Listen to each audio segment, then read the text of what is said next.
meeting right now. And welcome. The School District of La Crosse is really excited to offer the opportunity this evening for our parents to hear from our trusted medical advisor, Dr. David Gerhard, and to have an opportunity to ask questions of him related to COVID and the reopening of schools, which is starting for some students tomorrow morning. We're really excited to be bringing our students back to schools and feel that we have good protocols and procedures in place and have created those in collaboration with Dr. Gerhard. So I'm excited to offer an opportunity to talk to you about that and answer questions this evening. So Dr. David Gerhard has been with Gundersen Lutheran in their pediatric department for 13 years and has been the medical advisor for the School District of La Crosse for 11 years. Over the last 9-10 months, he has worked closely with our school team, our school nurses, and our administrative team to look at all things related to COVID from the early stages in the spring when we closed our schools and throughout all the planning as we've brought some of our students back and then now are planning for reopening for all of our students. So excited to have him with us here today. Before I turn it over to him, I am going to go through a couple of just housekeeping pieces. As you'll see that you're all muted as part of this presentation. There are ways, though, a good chunk of the presentation this evening is going to be answering your questions. And so there are 3 different ways that you can ask questions in tonight's sessions. The first would be to use the chat feature on your Zoom application. And that can be found, it may look like this, it may look different depending on what type of device you're looking, but there's a chat feature that can be used. The second way is to use the question and answer feature, Q&A, that's listed on the bottom. Or if you prefer to ask your question out loud, you can raise your hand and I can unmute you to ask that question. So with that, I'm going to turn things over to Dr. David Gerhard and let him talk to us a little bit about COVID-19 and our reopening of schools, and then we'll go to questions. Awesome. Well, welcome everyone, and thanks for having me. This is going to be a great evening. Hopefully it'll be well worth your time over the next hour or so. We've I'll do an introduction probably for the first 5 to 7 minutes and then really open it up to questions and answers. So we're really excited to hear what your topics are and what you guys are concerned about.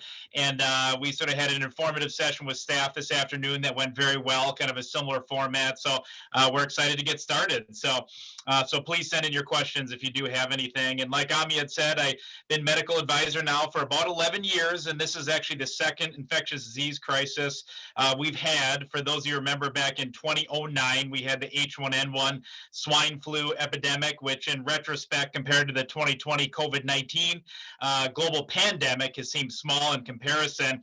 My position is a complete volunteer position from Gundersen in the school district, and I really volunteer because I really truly do love this community, and our schools are such a vital part of that. So it's a great opportunity that I have, and it truly has been an honor. It's great to work with the nursing staff, and the administration in the La Crosse School District is just absolutely phenomenal. Their focus on children and staff is just really inspiring to see, and that's been more than doubly true during this pandemic. So part of my daily practice, I do see kids on a regular basis and work with our infectious disease and epidemiology staff. So I feel really well positioned to be up to speed on the latest science on COVID. So I feel like it really gives me a good opportunity to be able to work with the school system and give the best advice that I can possibly give. COVID-19 certainly has been very humbling. From a medical advisor standpoint, as you could imagine. Oftentimes we're making decisions with very little information. The information that is there tends to be evolving. I think we've all seen that, just how it seems like it changes, not just weekly, but sometimes daily, the new information. So it's been very humbling. We've been presented with some difficult choices, obviously, as you can imagine. Sometimes both options don't feel great, but they really need to be done. And they're decisions that really have to be made for the sake of our community, for our children and our schools. So it's been a humbling experience, but truly honored to have it. And before I get started with the science and everything like that, I know there's going to be a lot of parents and caretakers. I do wanted to say just a big thank thank you to everyone out there who's been involved with kids all the time, but then also during this time, because certainly being a parent and a caretaker is not easy. We all know that. Even under normal circumstances, it's been hard. And let's just face it, COVID-19 has made it even harder. I know there's people out there who have probably been affected by the disease itself, but also kind of sort of the worry of people being affected by it has also been intense. People have had changes in their job situation, and that's been very difficult. And all the questions that parents are presented with on a daily basis are suddenly hard. You have to make tough decisions about, can we do this play date? Can we go this place? I always say in clinic, it feels like you have to be an infectious disease specialist just to get through the day as a parent during COVID-19. So, and then on top of it, I think a lot of people have been asked to teach their children at home through the virtual environment. I do have 4 kids in La Crosse public schools from kindergarten to high school, and so I see it at the home front, but also in clinic, just how challenging that can be. So I think you all deserve a big pat on the back for sort of getting through a lot of this already, and especially the role you played in your children's lives and keeping them learning through a very tough time. So awesome work to everybody there. And the goal of today's visit is kind of to be open and transparent about the decisions to move more towards in-person learning versus the virtual environment, which was really the mainstay over the first semester in the fall of 2020. I'm sure when that message came out, there was a huge range of emotions, every emotion imaginable. I'm sure people were happy, relieved, even a bit joyful. But I'm sure at times people were also concerned, worried, and really fearful. There's a lot of mixed emotions. And the interesting thing we've seen is that each individual has had the whole spectrum of emotions as well. I think people are excited to have their kids go back to in-person learning. They want to have the socialization that's so important and all the sort of the key time and sort of these key learning moments in their kids' lives. But certainly it makes you worried. It makes you worried to go back into the classroom, not only for your child, but also potentially what they may bring back into the home for vulnerable family members or loved ones. And I'm sure you've seen those mixed emotions in your children too. We have kids who are excited to go back to school, but yet also they're fearful because for some of them, they've never been physically in the school that they're attending right now. So there's a lot of challenges sort of moving forward. And due to the complexity of the issues and also that range of emotions, we felt like it was imperative for us as a decision-making team to be very clear about why the decisions were made, what the rationale was, and to make sure you had plenty. It's a sort of a different we had in the fall of 2020, but there's rationale for that. We just wanted to talk a little bit about that. So my talk is going to be real brief, and then we'll open it up to question and answers. I want to talk a little bit about the science and COVID-19 specifically as it relates to in-person learning. And we have good data from both the United States and international data where we did not have that in the fall of 2020. And then also talk a little bit about the strategies that our schools have done to make sure that when kids do come back, that it'll be safe not only for the student, but also for the staff. And there's been a lot of work that's been done by administration and the school nurses on that. So I think you'll be happy as parents that the district has taken it very seriously and put a lot of time into making it as safe as possible. The science, in order to understand what's different now and why the change has been made now, I think it's important to kind of go back to where we were in the fall of 2020. In the fall of 2020, at the start of the school year, we knew that COVID-19 was a serious threat. Our hospital systems were kind of at risk of being overwhelmed. At Gundersen, we converted multiple units for COVID units. And we had over 70 patients at one point with COVID-19, and that was above and beyond our typical. So it really stressed us out from a staffing standpoint, and we're at risk of becoming a bit overwhelmed because of that. Our public health infrastructure was also at risk of becoming overwhelmed. Contact tracing is not easy to do for one person, let alone 10, 100, and 150. So we're at a point where our public health infrastructure was also at risk of being overwhelmed. And we knew that this virus was contagious and also that it had what we call exponential spread. So something that started out small could rapidly go and suddenly you had a major problem on your hands. So that in context with the fact that we did not know, so in the fall of 2020, we did not know the relationship of schools and learning in person, the amount of community spread within that community. We're just uncertain of the role. Other respiratory viruses, kids can be a primary spreader of that virus. For example, respiratory syncytial virus or influenza. So the fear was that we had a potential sort of out of control pandemic. We didn't know the relationship with schools and how it related to that, but we know that other respiratory viruses like COVID-19, kids and schools play a significant role. So with that information, the decision was made to be prudent, be cautious, and continue with virtual learning. The Harvard Global Health Model, which La Crosse District decided to use, and I thought that was a great decision, took a nice middle ground as far as when schools would go to virtual. But as you all know, our numbers did not, from a community standpoint, allow us to go back face to face. We stuck with the metrics. Dr. Engel was very clear on that, and I'm really glad he did. He was transparent with the numbers. We stuck with the model based on the data and the information we had at that time. So what's different now? What's different now is that there's been a lot of testing and studies that have been done since the fall of 2020, looking into the role that schools play in the community spread of COVID-19. And luckily, we had a wealth of information to pull from.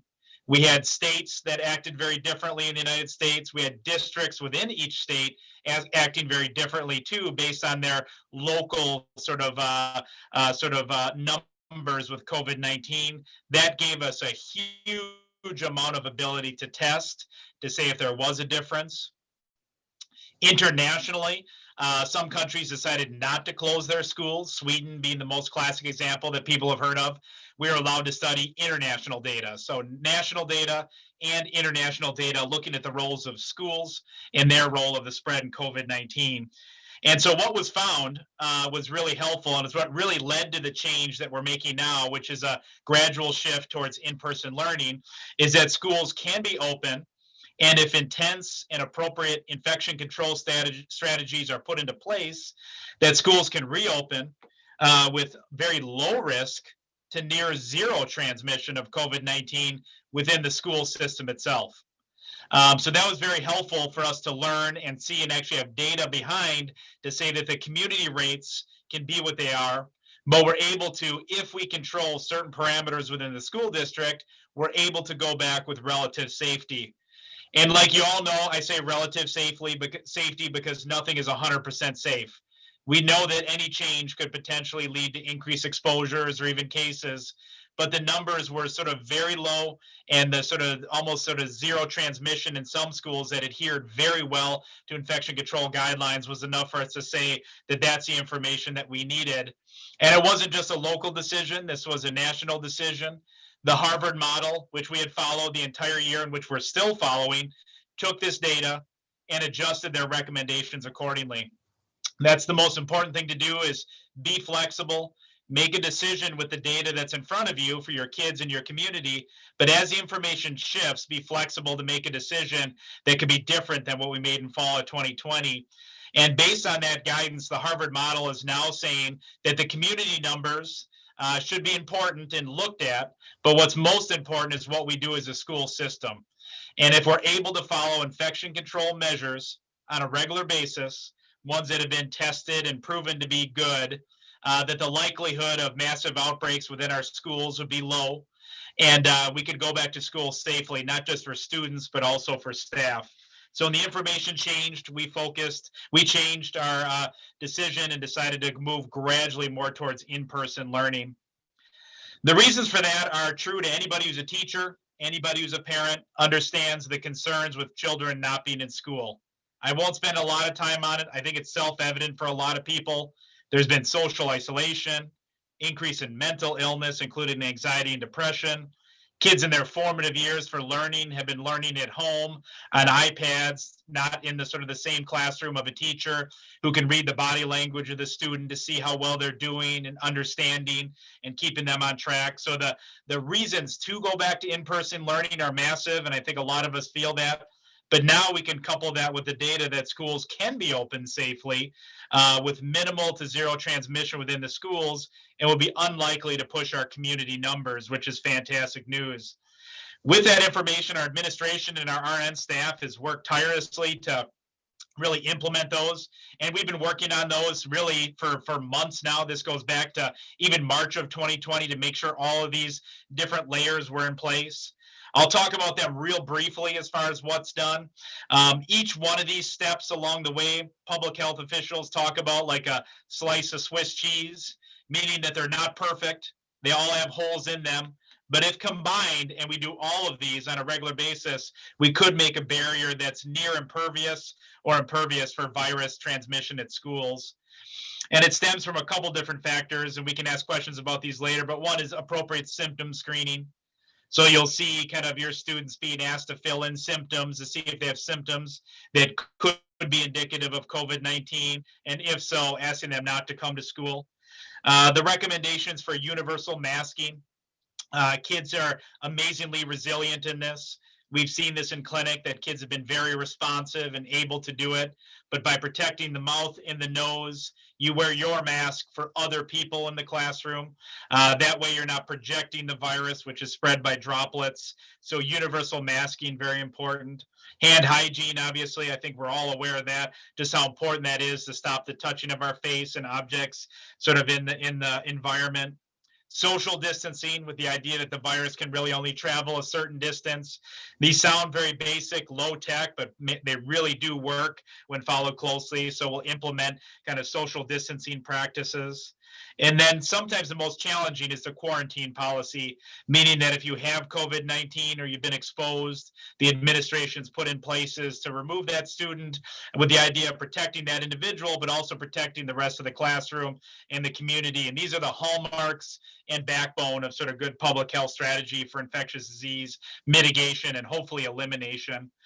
So to kind of sum things up before we open it up for questions and answers, the data is now clear that sort of we're able to go back.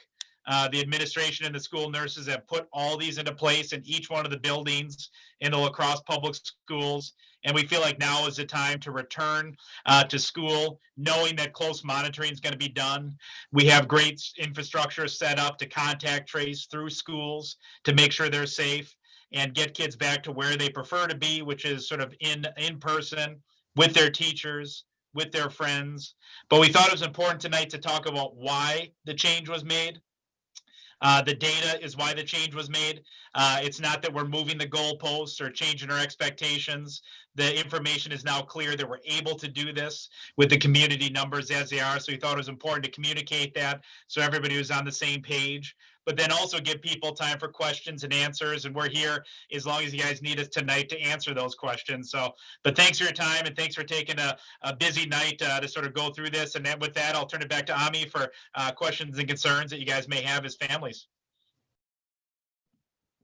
Great. Thank you, Dr. Gerhard. This is the time for those of you listening that if you have a question or concern you want to voice, please feel free to put it in the chat, the question and answer section, or to raise your hand and I can unmute you. And just as a reminder, the group here may not be able to answer specific details on protocols within a specific building, but we can talk kind of in general about the mitigation strategies and answer questions related to the general opening of schools or COVID-19 in general. So with that, I'm gonna I've got a couple questions here. The first question is about whether students will have mask breaks. I don't know that we can answer specifically what those will look like, but Dr. Gerhard, do you want to talk at all about masks and the need for a break from that, or when it's okay for kids to remove masks? Yeah, it's a phenomenal question. I think wearing a mask for a long time can be a challenge. Sometimes in the hospital, our nurses wear them for 15 hours straight without sort of breaks, except for within eating. And then we wear them in clinic as well, and our teachers will be wearing it. So it's a phenomenal question. To ask a child to do that can definitely sort of be a challenge as well. So our stance is this, is that universal masking is a really big foundational component to cut the spread of COVID-19. The information is now clear. It's frustrating because it's very ambiguous early on. So I sense the frustration with that. But now it seems like masking is a very clear way to cut down that projection of that virus. And so we do very diligent masking in clinic, and we're going to recommend that in school. We will do mask breaking. For example, when a child is eating for lunch and drinking, things like that, makes zero sense to have a mask on. So at that point, what we'll do is we'll leverage the social distancing component of it. So again, I sort of talk about these infection control strategies. Like if you do one, it's good. If you do all of them, it's really, really good. And so if you have the ability to mask and socially distance, that's great. But if you're not able to mask because you're eating or drinking, or the teacher feels like a mask break is necessary, whatever the sort of the indication may be, then we're going to double down on the social distancing and just be completely clear that everybody's 6 feet apart and that things are managed that way. So you don't have the combined of being within 6 feet and being unmasked. So it's a great question, but if unmasking is necessary, we'll just really leverage the social distancing aspect of it. A follow-up on the mask question, a parent says that they're concerned about their child exercising with a mask and saying that the World Health Organization actually recommends not wearing masks during exercise, but instead using distancing. Any comments on that, Dr. Gerhard? Yeah, it's a great question. Anybody who's worn a mask for any period of time realizes there is some difference in breathing. There just is. There's no way around it. It's you're sort of breathing your own air to some degree. Different masks have different abilities to sort of allow the sort of air to go through. So there are some athletic type masks which are sort of on the market that allow a little bit better ventilation. If you do a combination of sort of the masking and the social distancing, that's really the best. But we have to be very careful with that. But somebody who's young, healthy, normal heart function, normal lung function, kind of in an athletic or in endeavor, a lot of times has been able to mask and been fine with it, including sort of very anaerobic and aerobic sports, including basketball and wrestling. And so it's something that has to be monitored very closely by the individual and then also the coach, to make sure that the child is doing well and make sure that appropriate sort of training has been done in the mask and getting used to it. But the ability to go back to the athletics that we love and the extracurriculars that we love is going to be really keeping these number of cases down. So if we're able to mask and socially distance to keep the COVID numbers low in our extracurriculars, we can get our kids back to the activities they love. And let's face it, we've had enough things taken from us in COVID. We don't want to miss any more time for various things. And our way to protect ourselves from missing that time, including extracurriculars, is to do everything we can to avoid that. So I believe our lung specialist here has addressed that. He feels like with heart and lung issues not being a problem for a child, if they're athletic and able to do that with good monitoring with a coach, it's safe and an effective way to do it. But it does, for each individual, they have to pay attention to their body. The coach has to pay attention to cues. But we feel like in order to keep those extracurriculars going, having that added layer of protection is a good idea.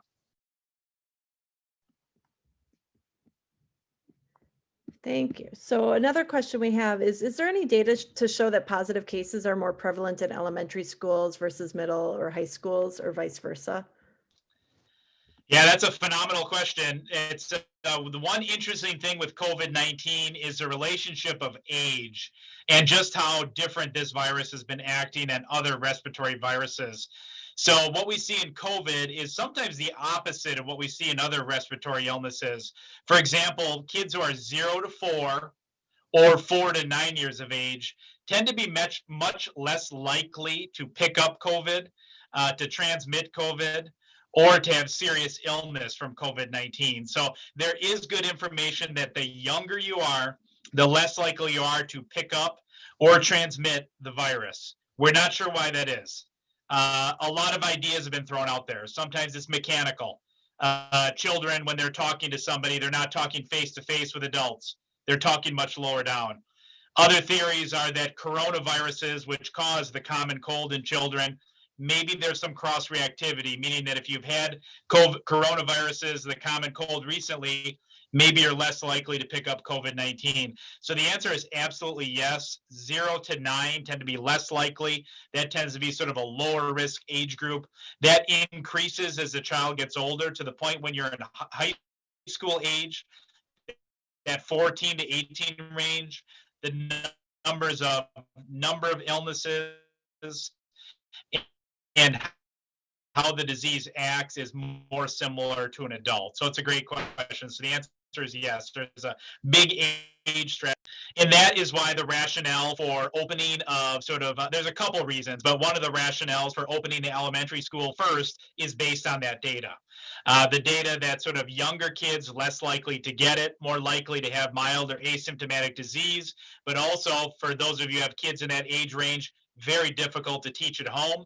And those are very key times from a literacy standpoint for kids to stay on their sort of markers from a learning standpoint. So the combination of difficult to learn at home, but less likely to actually pick up the illness in that age range is why there's that differential elementary versus middle versus high school. So it's a great question.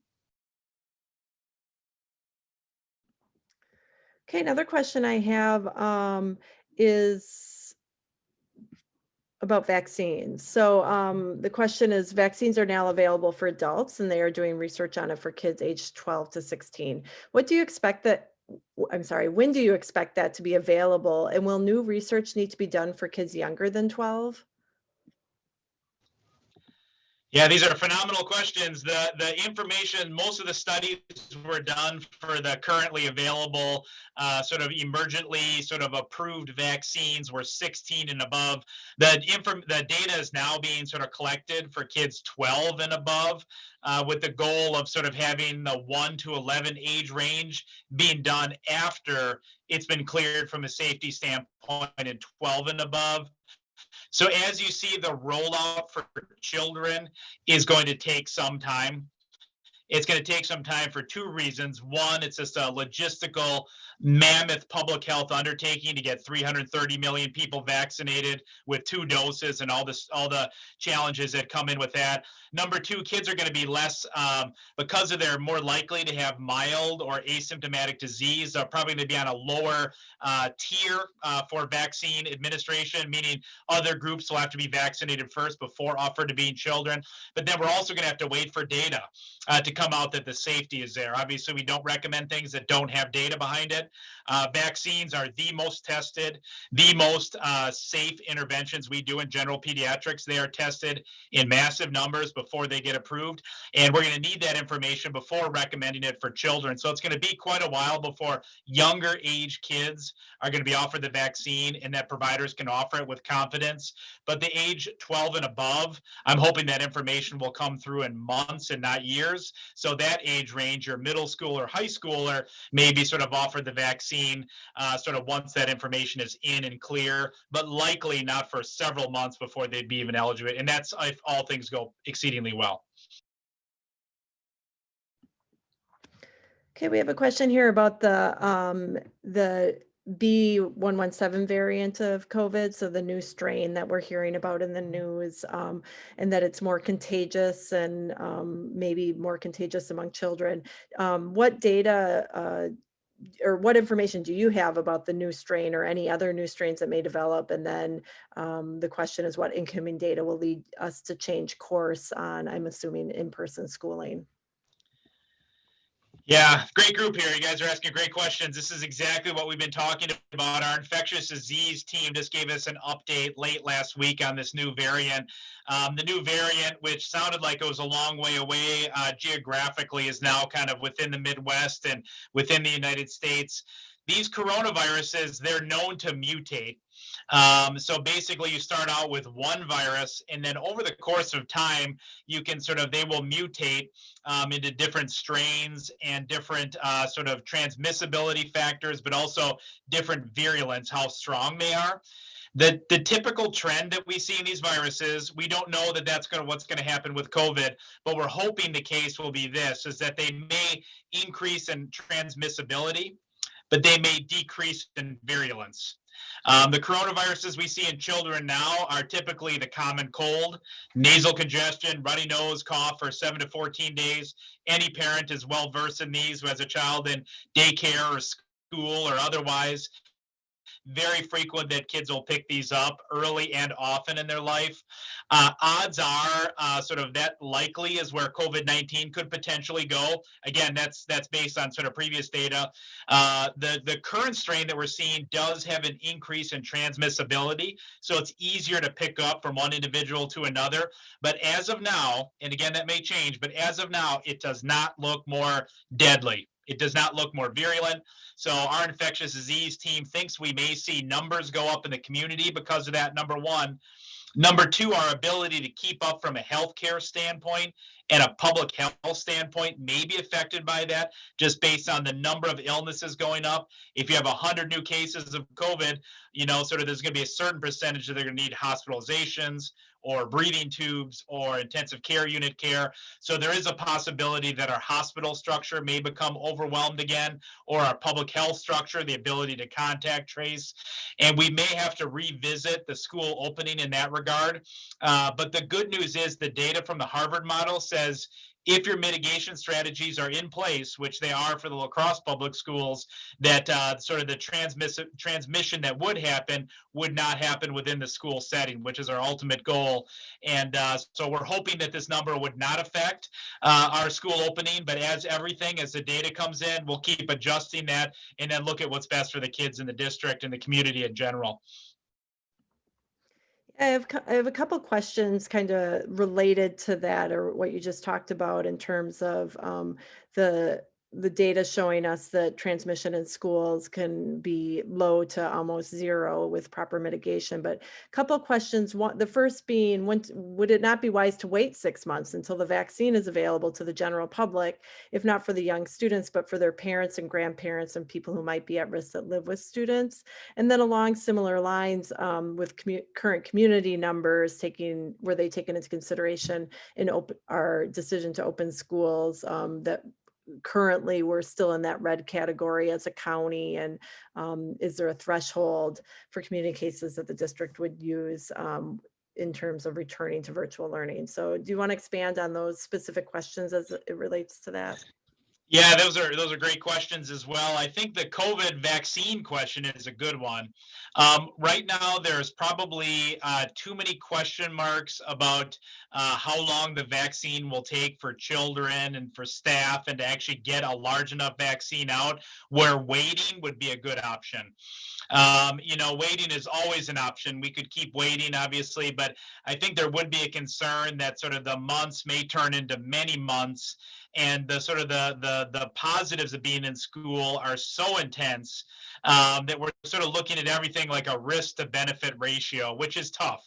Which I started out this talk with saying these are very humbling decisions, because your point is a very good one. If we waited for the vaccine, would that potentially be safer?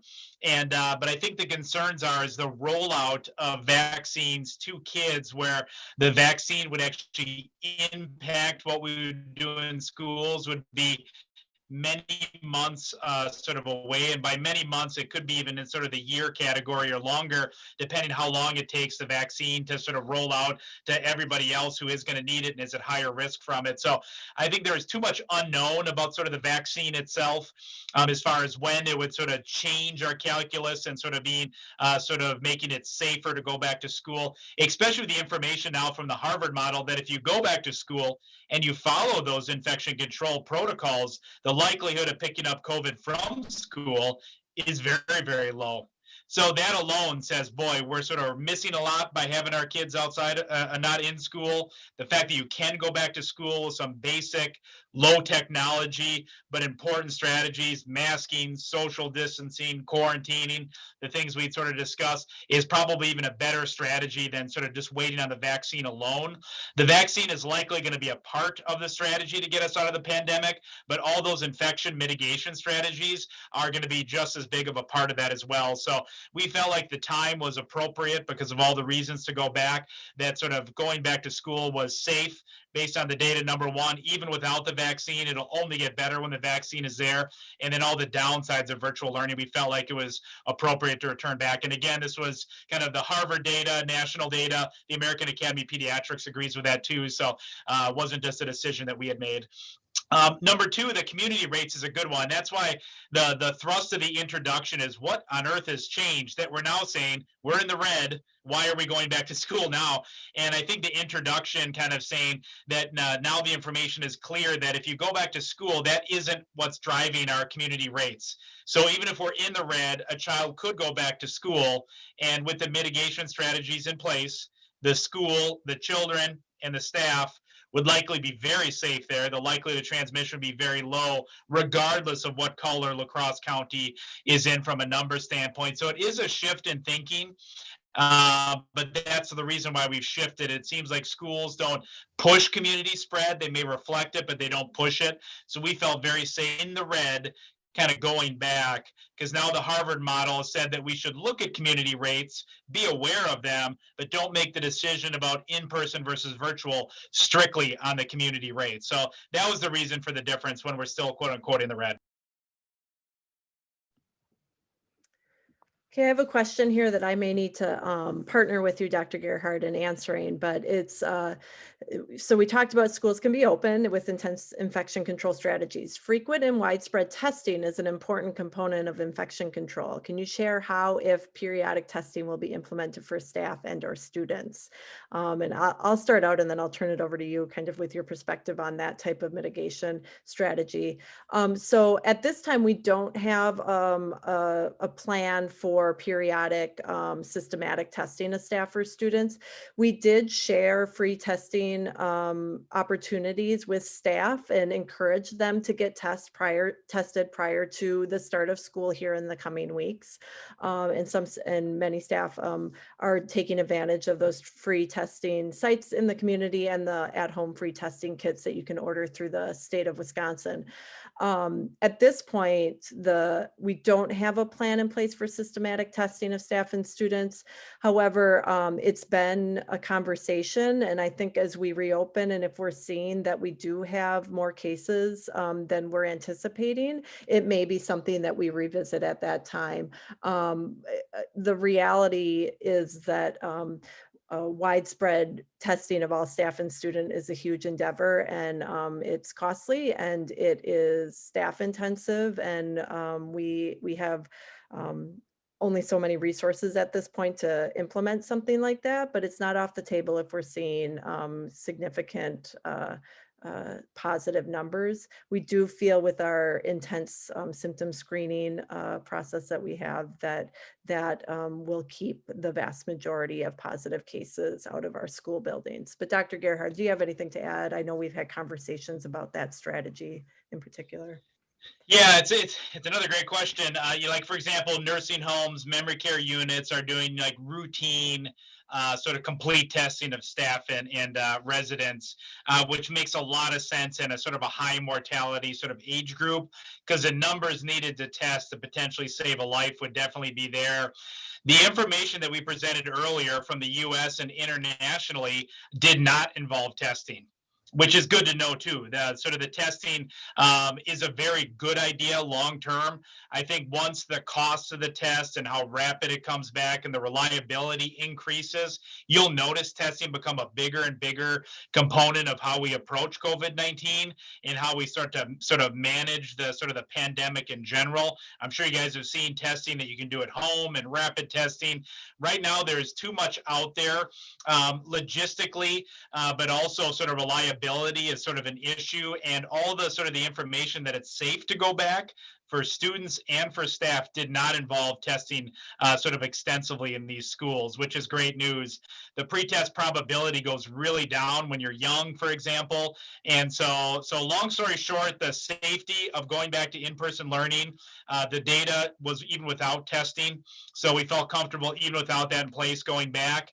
But keep your eyes and ears open. I imagine as testing improves, as resources improve, and there's more availability, we may get more sophisticated with that testing and be able to add that on as kind of an additional above and beyond layer to help manage the strategy and get people back. But right now, it's sort of from a safety standpoint and returning to in-person learning, it's not one of the mandatory requirements or needed requirements to return safely. But a great question and more to come. Next question I have is about ventilation. So understanding that ventilation is a key to infection control, and Onalaska schools actually highlighted it in their opening plan. How is this being addressed in the district and how specifically? So I can speak to that. We have examined all the recommendations that the Harvard group has given in regards to ventilation. And I can't speak to the specific systems we have in place, our buildings and grounds. People would be better to speak to that, but they have assured us that in terms of turnover of airflow, there's recommendations for how many times it should turn over over the course of an hour, and every location in each of our school buildings meets or exceeds those recommendations. And we've actually been able to improve our systems to give a 10% or more increase in the number of times the air is turned over in each of our settings. So it is something we've looked at closely and have made sure that we are able to meet the recommendations that are out there in regards to ventilation. Dr. Gerhard, do you want to talk more about ventilation and how other in other places that ventilation is an important infection control strategy? Yeah, it's amazing how sometimes what things seem very low tech can make a big difference in infection control. So everything I mentioned today does not seem earth shattering or expensive or ultra scientific, but it's amazing by sticking to the basics how it can make a difference in transmissibility. Ventilation is one of those. For example, lowering the windows on a school bus by 2 to 3 inches can increase the turnover of airflow within the bus there. So that's something Sarah is going to something we could easily do, kind of make sure we sort of do that. Yeah, really. We talked about the lowering the bus windows, especially with our traveling sports teams. We've already addressed that. And again, we'll talk with our contact in our district who works with our bus company to have that in place. We think kids are well dressed in the winter. The bus, the heaters work well, and it certainly could be something we could do fairly easily.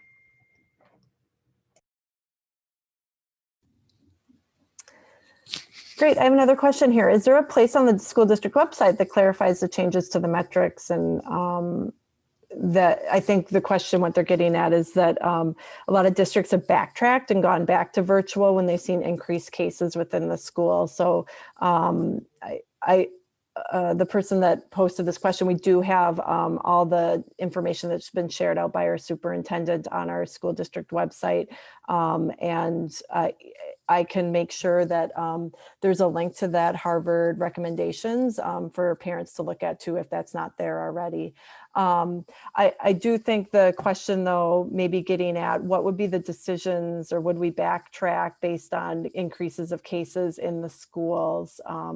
And Dr. Gerhard, do you want to start there? And then maybe myself and our nurses can respond to some of our plans. Yeah, it's our stance has been a couple-fold. I meet with Dr. Engel on a weekly basis. We discuss things over the phone. We're also in weekly communication with the Coulee COVID Collaborative, which is a function of Mayo Clinic, Gundersen, and Public Health for the local data.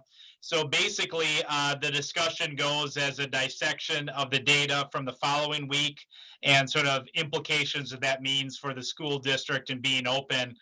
The numbers were a little bit more clear cut with the Harvard model based on community numbers. It was something we could post on a website. If we were over 25,000 cases per 100,000 in the community, we knew what the Harvard model had called for. Our changes now are going to be a little bit more not vague, but maybe a little bit more determined by where the spread is happening and why. There's going to be more work on our part. It's going to be figuring out, why is the spread happening? Is it happening at school? If there is a case where there is spread at school, where it can be determined that sort of the spread is happening because some of our implementations have broken down or not being followed, if there's something like that, then we need to dive in that pretty quickly and to sort of address that. We will also look at community numbers and new variants and the hospitalization rates. So it's going to be a sort of a collaborative look of all the data community-wide, but a much more deeper dive into where are the cases coming from. And then we're going to sort of really focus like a laser on the infection control strategies that we have to see if they can be changed and identified. If we run into a situation, though, where the question is wildly unknown, or the cases are increasing, there may be a possibility of needing to shut things down again. But we know the implications with that too. We don't like to make decisions quickly. We like to give people time to plan. And now with the new Harvard information, we are hoping that we can sort of double down on what the school district is doing to keep people safe versus shutting down the entire district. So I know that's a more wishy-washy answer than sort of the person who asked the question probably wanted, and I totally acknowledge that. The information, though, is going to be much more granular. It's going to be much more difficult for Dr. Engel and I to sort of look at it, trace it, find out where it's happening to see if we can mitigate it without shutting the school down, knowing that that's a major, not just inconvenience, but we really feel like overall it's bad for kids, staff, and for the community. So it would take a larger sort of amount to have us shut it down, just then sort of community spread sort of increasing that it looks like the schools have nothing to do with. A classic example, if UWL comes back, suddenly there's a big spike in the 18 to 22 demographic, but the schools have not been affected at all. We look at that very, very differently. It's kind of a nice tangible example of how we'll look at where the spread is happening and only make the decision to shut down if it looks like it's unable to be controlled with our infection control strategies. And to add to that, I guess I would say that it's our sincere intention that we won't have to shut down our entire district or a whole school, but rather we'd be looking more at temporary classroom closures or temporary virtual instruction for small groups of students that based on specific cases.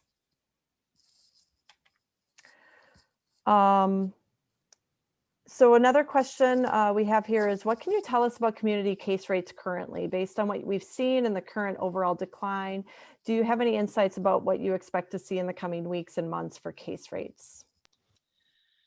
Yeah, it's a great question. The numbers obviously fluctuate week to week, and you will see variances and things like that, but there has been a trend towards improvement in community spread and also number of hospitalizations at Gundersen and then also at Mayo across the street. So there has been a gradual trend towards improvement with the occasional spike in obviously numbers that we'll see. We are hoping that sort of we don't get back to where we were in sort of November, December, where things were very, very tough. The numbers were incredibly high. We were really bursting at the seams. So I would say there's a gradual trend towards improvement. I think there should be optimism. I think people are really doing a phenomenal job in the community, doing the best they can to adhere to those sort of mitigation strategies, even at home. So we all deserve compliments if you're following those, because it's not easy to do, obviously. But there has been a general trend towards improvement as far as total number of cases that have required hospitalization and number-wise. But still, there is a still significant burden within La Crosse and the surrounding communities.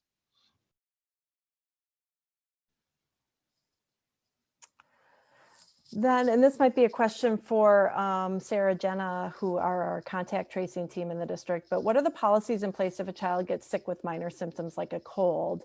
Do they need to get tested before returning to school? What happens if a child tests positive, and do other students in the classroom also have to get tested? Would one of you want to talk about kind of what that contact trace or what that process looks like for a student that has symptoms of COVID and what steps we would take with the family? So first of all, I just want to comment on the symptoms of a cold are very, very similar and essentially the same as symptoms of COVID. And so as we see somebody that comes through with a runny nose and a sore throat or a runny nose and a cough, we're going to refer them to be tested based upon guidance from our local health officials, from Dr. Gerhard and his team of people, as well as our state guidelines. So we really would send that person home, as well as the siblings within the household. The person with symptoms would need to be tested. If that test comes back negative and the student's feeling better and able to return, maybe even the next day, they could come back to school with that negative test. We do need to see proof of that negative test. If the test comes back positive, then it is a 10-day isolation period, meaning they need to stay home for 10 days, and so do the other siblings within the house. And then what would happen is, with a positive case, right now it's Jenna and I that are covering the positive cases at school. One of us would be notified, and we'd first reach out to the family and get the information from them. When did symptoms start? When was the test done? And we would help provide dates and direction on quarantine for the rest of the kids within the household. We also then need to report that to our local health department. And then from there, we would work with the teacher in the classroom. Depending on age, it might be multiple classrooms. Might also be for the older kids, when I can specifically speak to that person or that child, would have lots of questions about how their day went at school, who they have been in contact with, and we would work out the close contact definition. So we go by our state and our local guidelines, again, our health department and our the schools, and we look at essentially two things at school. Number one, who was the child in contact with for longer than 15 minutes within their 6-foot bubble. Doesn't matter if they have a mask on or not.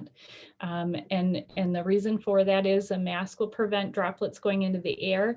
But if you're within 6 feet, the definition is that they would become a close contact if that length of time is 15 minutes. And that can be 15 minutes in one setting or 15 minutes accumulated through that one day. And then if there's any direct physical contact, high fives, hugs, those sort of things really are considered direct physical contact, and then they would fall under close contact. Any close contacts would need to stay home for a full 14 days from the time of the contact, from the last contact. So if it occurred Monday and Tuesday, then on Tuesday, we would go with the Tuesday date. And that is because it could take 14 days from that contact with the positive case for the close contact to develop symptoms. After 14 days, if there is no illness, then that child can return back to school. If during the course of that 14 days, the child develops symptoms, we would suggest a test. So that's a long answer, but that is kind of how the process goes at school. We will not share with other families so really it's primarily the classroom teacher that's going to help us. The name will not be shared with other staff members who don't need to know either. So that goes for our staff and that goes for our students. So I do see a question already that I'm just going to address while I'm talking that says, do siblings need to stay home if one student in the family is a close contact? So if only one person in the family is a close contact and the rest of the family is not, then only the close contact needs to stay home. If that child who is the close contact develops symptoms, then yes, the rest of the siblings in-house would need to stay home. But really the child would need to get sick to expose the rest of their household if the rest wasn't exposed at the same time they were. I also just want to add on to what Sarah spoke of. My name is Jen. I'm one of the nurses and contact tracers too with the district. So we also respect families' decisions not to have a student tested if they are showing COVID-like symptoms, but just know that that student that is showing symptoms will still need to be out for 10 days. And then also any siblings in the household would quarantine for 14 days after their last contact with that COVID-like symptom or symptoms.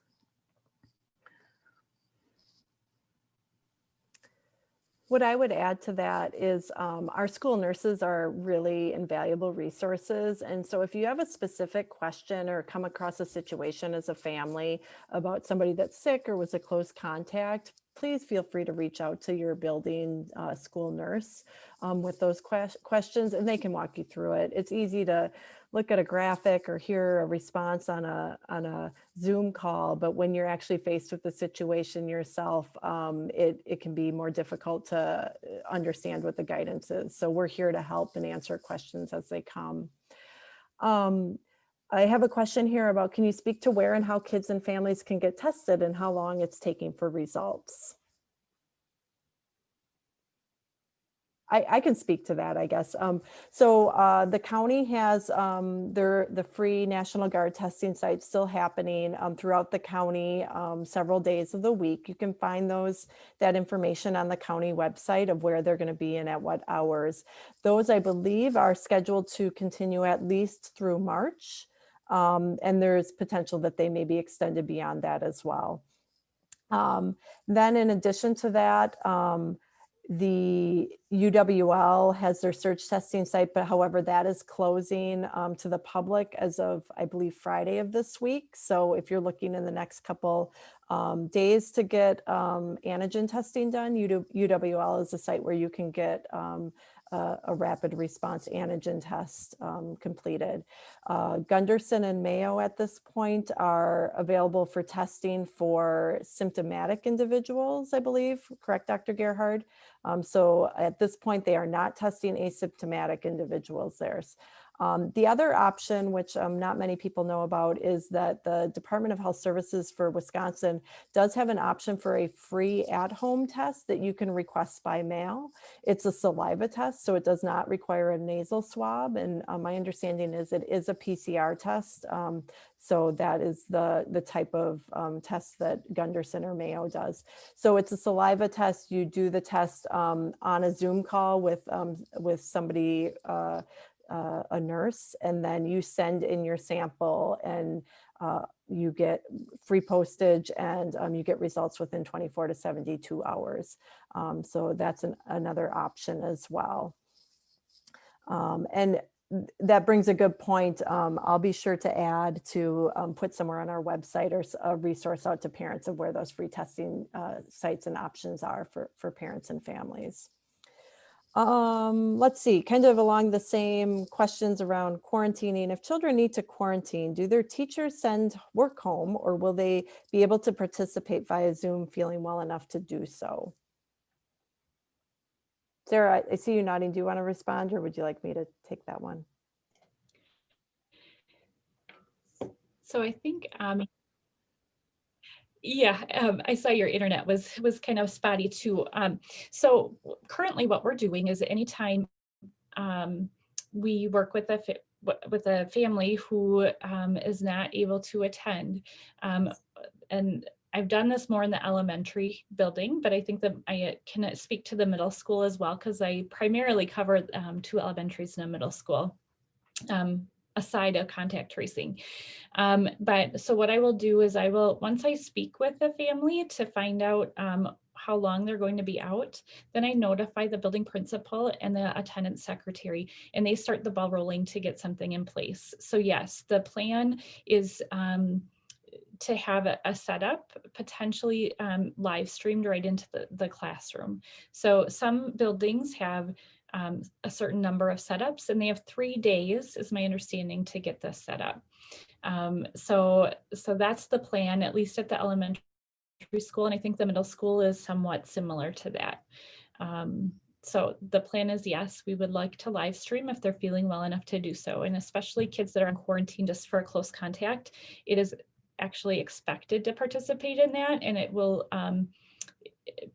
be, attendance will be taken, as the teachers will be taking attendance.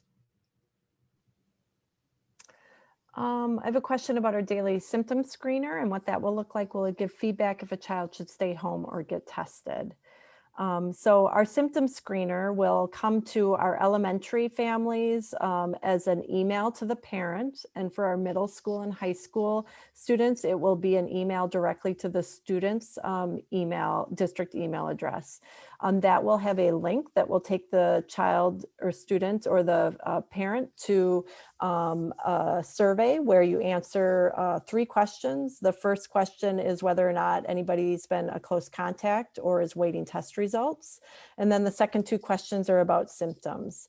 Depending on how you answer, you'll either get a green check mark that says that your child is clear to go to school that day, or you'll get a red X that will say that your child is not clear to attend school, and it will give information about follow-up in terms of calling your healthcare provider to schedule testing or contacting your school to get more information.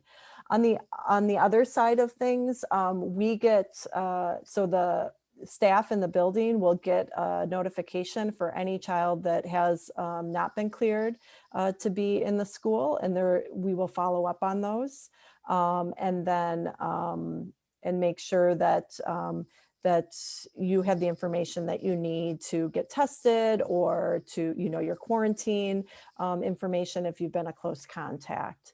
So, and if there is oftentimes where people hit the wrong button. If that's the case, all you need to do is call your school office, your attendance office, let them know you hit the wrong button and that you're planning to send your student to school that day, and we'll deal with that. If students don't have the survey completed prior to getting to school, we do have systems in place to support the students completing them at school. However, we highly, highly, highly encourage parents to do this before students arrive, because if they are sick or are excluded, we will be calling parents to pick up as soon as possible. Couple other questions that I have is somebody asking if we have a time frame for students to get vaccinated. We did talk about this a little bit earlier, but Dr. Gerhard, do you have any estimate on how long that might take before student vaccines are available? Yeah, it's probably going to be dependent on the student's age, because they're going to be doing safety trials now 12 and above, where the initial studies were 16 and above, but the trials for 1 to 11 haven't even started yet, which makes you think it's going to be many, many months before that actually would be sort of a possibility. So it'll be dependent on the age of the child, but just knowing that the safety data has to be there in order for recommendations in that age group, just based on the disease profile on those younger children, it's going to be quite some time before it'll be ready.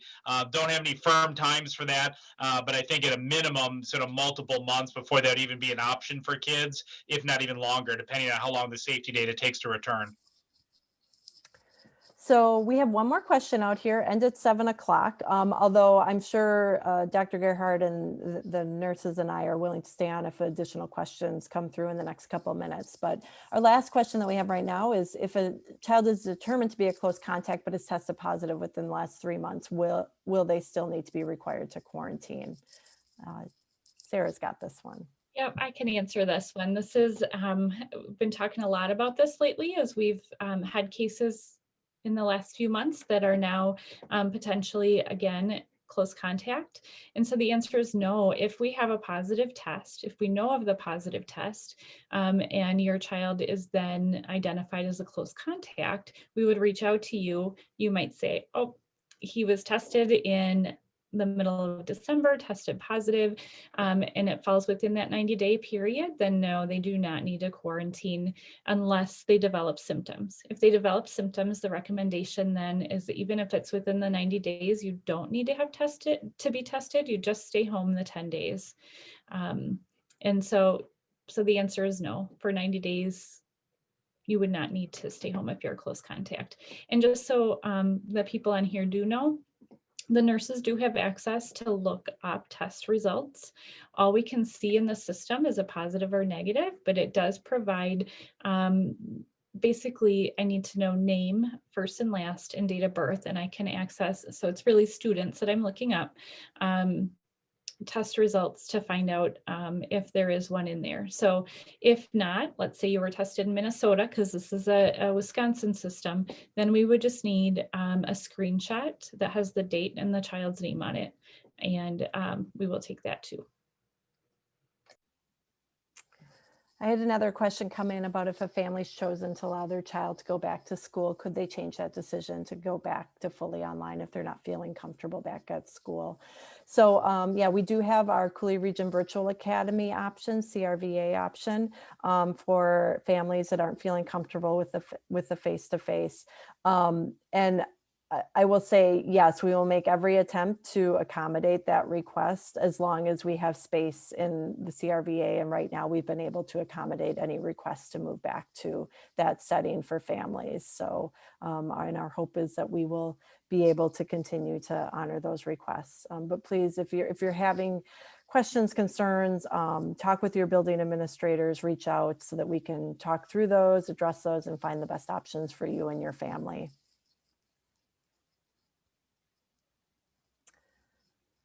With that, I'm not seeing any other questions. So I just want to take the opportunity to thank our parents who joined us tonight. You had great questions, and this felt like a great discussion. Thank you to our nurses and all the work they do each day. And remember that they are here to help support you and your child. So feel free to reach out if you have questions. And then thank you to Dr. Gerhard. We have found as a nursing team in the district and then also as an administrative team, Dr. Gerhard and all of his knowledge has been really comforting to us. And so I hope parents that this information today has been valuable to you and comforting to you as you prepare to send your schools back or your students back to school. And what I can say is that we're so excited to have them back and are going to be working hard to make sure that they are learning and that they are safe and that they are healthy.